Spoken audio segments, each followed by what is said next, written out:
नमस्कार साथियों, मैं रंजीत चौहान। वाह सुप्रीम कोर्ट वाह, एक दिल है आप कितनी बार जीतोगे। आपको जितनी बार मैं सजदा करूं, जितनी बार सल्यूट करूं उतना ही कम है। आपने तो मोदी सरकार पर सीबीआई जांच लगा दी। आपने मोदी सरकार के सरकारी तंत्र पर की खटिया खड़ी कर दी। वो सीबीआई जांच जो हमेशा से सरकार की राज दरबारी बनकर रहती है, वो सीबीआई जो सत्ता की दलाली करती है, आपने उसी सीबीआई को मोदी सरकार के सरकारी तंत्र के पीछे लगा दिया है।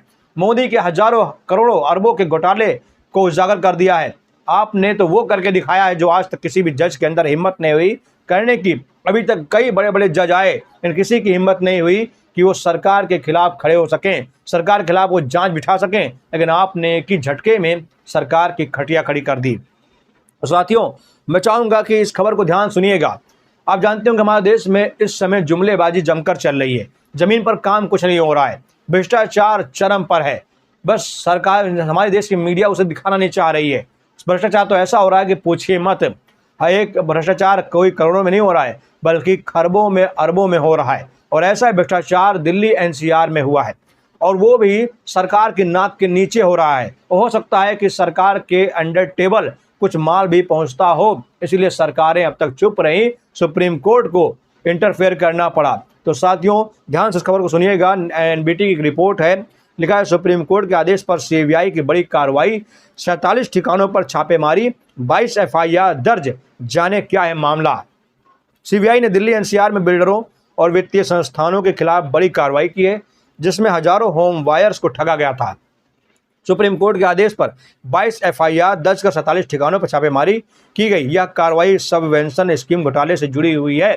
दोस्तों, ये पूरा मामला दिल्ली एनसीआर का है, जहां कुछ दूरी पर प्रधानमंत्री नरेंद्र मोदी जी रहते हैं, राष्ट्रपति जी रहते हैं, जहां देश की सबसे बड़ी जांच एजेंसी सीबीआई रहती है, इनकम टैक्स रहती है। वहां पर इतना बड़ा घोटाला चल रहा था कि सरकारी तंत्र को पता नहीं था। लेकिन जब सुप्रीम कोर्ट को कहीं से भनक लगी, सुप्रीम कोर्ट ने अपने स्तर से जांच कराई, तब वही सीबीआई ने एक ऐसा खुलासा किया कि सरकार के जमीन के नीचे से, माफ कीजिएगा, पैरों के नीचे से जमीन खिसक गई।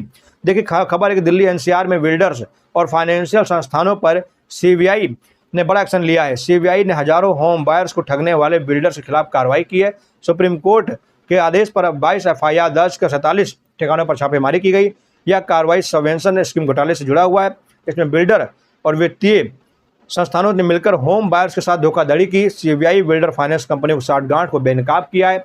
बिल्डर और फाइनेंशियल संस्थानों के बीच मिली भगत के मामले में कुल 22 केस दर्ज किए गए हैं। जानकारी के मुताबिक इस संबंध में दिल्ली, नोएडा, ग्रेटर नोएडा, गुरुग्राम और गाजियाबाद के ठिकानों पर सीबीआई ने रेड कंडक्ट की है। सुप्रीम कोर्ट के निर्देश पर सीबीआई ने एक कदम उठाया है।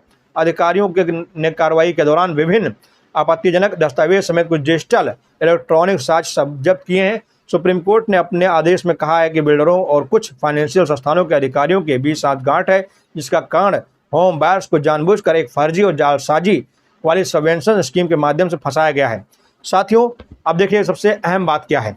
ग्रेटर नोएडा और ग्रेटर नोएडा में सबवेंशन स्कीम के तहत लाई गई ग्रुप हाउसिंग योजनाओं की शुरुआत वर्ष 2014 के आसपास हुई, और वर्ष 2014 में सरकार किसकी बनी? महामानव की, भ्रष्टाचार मुक्त भारत बनाने वाले इंसान की।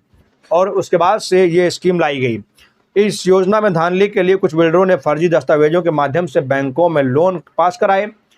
बैंकों ने बिना मूल्यांकन और निरीक्षण के रकम जारी कर दी।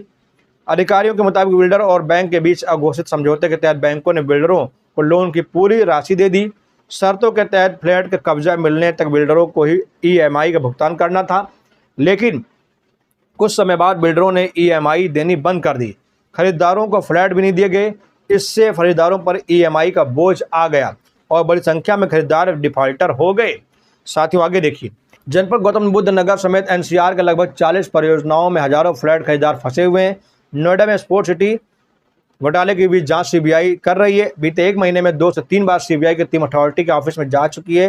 टीम ने स्पोर्ट सिटी की सेक्टर 78, 69, 150 से 152 में आवंटित भूखंडों की भी मौके पर जाकर जांच की है। इन जगहों का सीबीआई ने ड्रोन से भी सर्वे कर चुकी है। साथियों, बहुत बड़ा घपला था, बहुत बड़ा घोटाला था, जिसे सुप्रीम कोर्ट के आदेश के बाद से एक्सपोज कर दिया गया है।